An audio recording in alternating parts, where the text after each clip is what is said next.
Hello book lovers and welcome to Book Talk Radio Club. My name is Claire Perkins and today I'm talking to author Keeley Webb. Keeley spent most of her childhood with her nose in a book, a bit like me actually. Roald Dahl books, Nancy Drew, The Never-Ending Story, to name just a few. In 2017 her maternal grandmother had a stroke and to deal with her grief Keeley starts to write a book.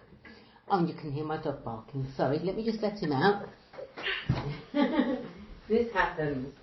Go on, Anchor. And she started to write a book. Loosely based on a dream she'd had, Death Made Me was published in 2017. The abundance of feedback and positive reviews encouraged her to write more, to which end, today we'll be discussing her new psychological thriller, Whispers in the Wine Cellar. Hello Keeley, welcome and thank you for coming on Book Talk Radio Club. Hello Claire, thanks for having me on. Oh, it's my pleasure. A florist, an estate agent, a prostitute, a call centre operative, a wife and mother. What could possibly link them all? Would you like to give Book Talk Radio Club's listeners a brief synopsis of Whispers in the Wine Cellar, Keeley? Certainly. Whispers in the Wine Cellar is a psychological thriller. Edward is a charismatic charmer who on the surface seems like a happy family man. Although highly intelligent, after years of not really achieving much, or launching one of his big .com millionaire ideas, he becomes overwhelmed by his darkness. He fantasises about having attractive women at his mercy. After enrolling on a flower arranging course, he decides the best way to attract his prey is by becoming a florist. His parents give him the funds to open a shop, but he needs a place to hold his victims. A terminal diagnosis for Edward's father sparks off an idea in his mind that starts a catastrophic chain of events. Sounds really good. So, Edward, tell me about his character. So here he is, he's a family man, but he's also a psychopath, isn't he? He is, yes. He's a narcissistic psychopath. He's charming and attractive, so he has no difficulty building up a rapport with women and creating a trusting atmosphere, but he is solely driven by his own desires. So here he is, he's a psychopath. How much research did you have to do to round out his character? Well, I've always taken an interest in crime documentaries, particularly serial killers. I've read lots of crime fiction and I do have quite a vivid imagination. Killers like BTK, who appeared to be a pillar of his community, a church-going family man. He struck fear into his local community, taunted newspapers and bragged about his acts. Only his own arrogance got the better of him. Edward is this type of character. I think for a reader that's the most shocking type of killer, someone you'd least expect, someone that's hiding in plain sight, really. Yeah. I mean, he keeps his victims bound and gagged. I think if I was writing a psychological thriller, including a character that is a psychopath, I would find it distressing to write the scenes. Did it affect you at all? I mean, how did you manage to get into Edward's head without having nightmares? To be honest, I'm a bit of an insomniac. As I mentioned, I watch a lot of true crime series. So when I do nod off to sleep, my dreams are kind of weird anyway. That's where I'm glad I'm not in your head. That's where most of my ideas come from my dreams, really. Obviously, I wouldn't want to meet a character like Edward in my everyday life. But as a writer, creating him was a lot of fun, and it's not had a negative effect on me. Good. Nightmare. What is Edward's reason for kidnapping these women? What does he hope to achieve? He's conflicted about what he wants. He wants complete compliance, but he's also someone who gets bored very easily. He's already got a completely compliant wife at home, and that has bored him. So the kidnapped ladies have to keep just the right amount of compliance, but also have a bit of fight in them to keep his interest. Ultimately, Edward just views these ladies as objects to satisfy his own desires.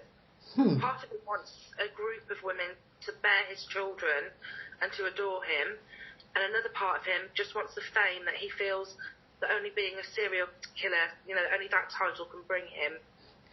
Messed up character. He has a wife and a 5-year-old daughter that have no idea of what this supposedly loving man is up to. Are his wife's eyes so blinkered? How can she not know? I mean, you say she's compliant, but I I don't understand this. I mean, thank God I've never been in this position, but how can she not know what it's like? Yeah, she's been conditioned over many years not to question him. And at first, as he is with everybody else, he's charming and he's lovable. So she's had that time with him where she's fallen under his spell. Right. She's not had an easy time with him, but she is a dutiful wife and a good mother, and she has no reason to suspect that when he tells her, I'm out late meeting a client or I've got potential business, she doesn't have any reason to suspect him. She does come to realise, but I don't want to give away too much of the story by going into that anymore. So, as well as a psychopath, he's also a sociopath, isn't he? He shows all the signs of being a sociopath as well. Yes, he's able to mirror the way he thinks that he should respond to other people, hence the charm overload, but he has no real care for or comprehension of other people's feelings, other than his daughter. That's the one person he does care about. Without giving away the end of the story, of course, does Edward get found out and his victims released? You don't have to tell us how and why, but does that happen? In other words, is there a happy ending? Edward isn't quite as clever as he thinks he is, because he's purely driven by his own means. That means he's not always logical, and he hasn't thought through all of the finer details. His arrogance and superiority complex make him overlook other people's qualities. So DCI Carver is quite a force to be reckoned with. Some people make it and some people don't, is all I will say. Fair enough. Who is your writing inspiration? Is there a particular author that inspired you to write Whispers in the Wine Cellar, or in the thriller genre in particular? I'm inspired by so many books that I've read. I couldn't pinpoint a specific author. And dramas and documentaries that I watch inspire me as well. The Mindhunter series, based on real events and delving into serial killers' minds, has been particularly insightful. I just find serial killers horrifically fascinating. So whenever I'm scanning for books or anything to read or movies to watch, I tend to veer into the thriller genre first. Right. I need to get you together with one of my other authors that I interview. He's writing a book about a true psychopath, and it's absolutely chilling. But I'll tell you about that off air. I'll definitely be interested in that. Is Whispers in the Wine Cellar a one-off, or do you intend to write more in this genre, and also in a series? Is it going to be a series? This is a standalone book. People will see why when they read it. This is a one-off, but I'll definitely write more within this genre. I'm working on the sequel to my very first book, Death Made Me, and the main character within that is a psychic working for Scotland Yard, and hunting serial killers is part of her role. How interesting. Let's have a quick chat about your first book, Death Made Me, which we'll cover in another interview in full. Would you like to tell me a bit about Death Made Me? Yes, Death Made Me came about at a time of great pain for myself and my family. The theme surrounds the question, is there life after death? And I think I needed some hope at that time that there was something else. Right. And many readers have told me that they've taken great comfort in my take upon it. It's a book that covers many genres. I describe it as a bit of a mixed bag. There's a ghost, a psychic, themes of love, hard-hitting themes like abuse, and even a serial killer. But there's also touches of hope. I really struggled to fit it into a box of what genre is your book, and I worried about how it would be perceived. Most people got what I was trying to convey, and I've been really touched by the response to it. You wrote Death Made Me after your maternal grandmother had a stroke in 2017, and on the back of a dream you had. Had you done any writing prior to that, or was that just the totally first off bit of writing you had done?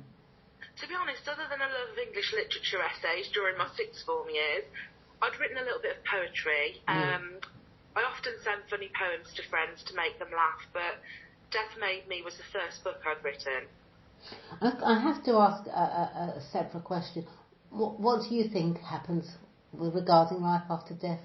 Because we could talk about this for hours on end probably, but what's your take on it?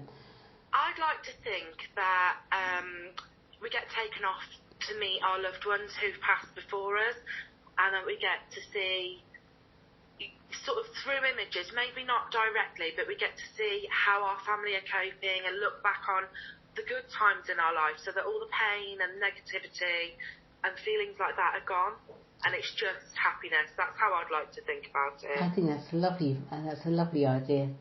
As Whispers in the Wine Cellar has only just gone on Amazon for pre-sale purchase, I know you won't have received any reviews as of yet, but you're receiving some wonderful reviews for Death Made Me, including "This author has great potential both now and in the future," and "This book is a 5-star rating, great characters and strong storyline. Also, one of the best books I've read so far this year." I mean, you've had 40, from what I can see on Amazon, 42 odd reviews. That's fantastic. Big thumbs up. Fantastic, Keeley. Well done. Thank you. Lastly, where can Book Talk Radio Club's listeners purchase Whispers in the Wine Cellar and, of course, Death Made Me? Both of my books can be purchased via amazon.co.uk or .com. Links to this can be found on my website, keeleywebauthor.com, or my Facebook, Twitter and Instagram pages. All right, well, that's wonderful. Thank you, Keeley. Please come back on Book Talk Radio Club soon. I'd love to chat with you and hear more. In the meantime, good luck for the future, and thank you, everyone, for listening to Book Talk Radio Club. Thank you very much, Keeley. Thank you so much, Claire. Thanks for your time. Pleasure.